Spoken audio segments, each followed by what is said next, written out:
Charles Payne, the host of Making Money on Fox Business. We've also got Aaron Gibbs with us, the Gibbs Wealth Management president.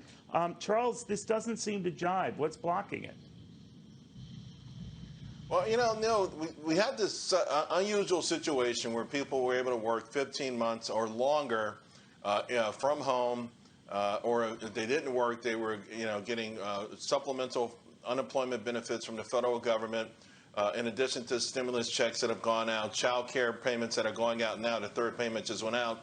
And even before then, there was this big movement about work-life balance. And people just sat back at home and they started to contemplate, can I get the ideal job? And what does that ensue? It's not just money, but money plays a big role. Some want to work remotely. Some want to work in a different industry. There's even a whole lot of folks sitting out there saying they want to work for companies whose ideas, whose ethos represent the same as theirs. So we're in a very idealistic situation right now where people are still sitting on money. Even if your unemployment benefits ran out at the beginning of this month, people are sitting on a whole lot of money, and they've got time to be very choosy in this job market. Aaron, I'm wondering other factors like the virus and, these spikes. It's sort of like whack-a-mole depending on the state. That's not quite over it yet, the pop-ups in Asia, et cetera. A lot of people are factoring that, and I'm not comfortable yet. What do you make of that? Neil, we've been looking at surveys, and while there may be a lot of people that are looking for something better, the top two that are still come up for the reason why I'm not going back to work is family care, so either child care or elder care. So you don't trust to put a parent back in a nursing home, or your child isn't going to school full time and someone needs to stay home for them. And the second one is fear. I'm afraid of getting sick. I'm afraid of going on public transport.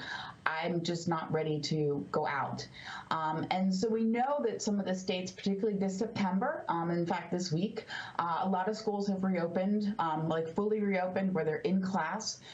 So that's an interesting test to see if those states will start seeing higher unemployment as you're able to go to work because you don't have to stay home for your child.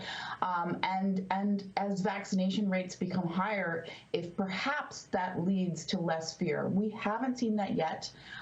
It's that there's no correlation if you have higher vaccination rates that you have lower unemployment. And there's absolutely, I would love to say there's none.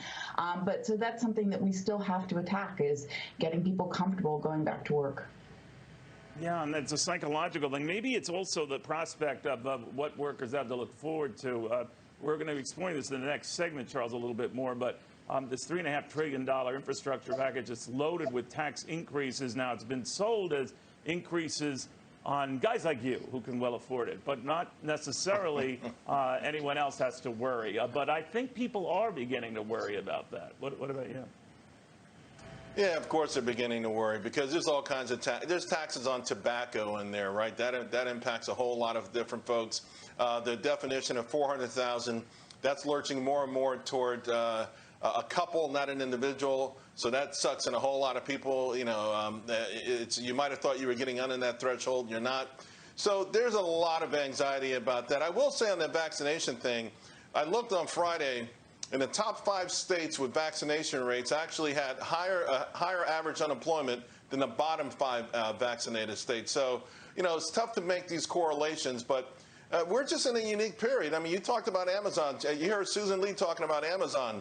125,000 jobs, $18 an hour, $3,000 signing bonuses. So a lot of businesses can't even woo workers, even if those people were inclined to go to work.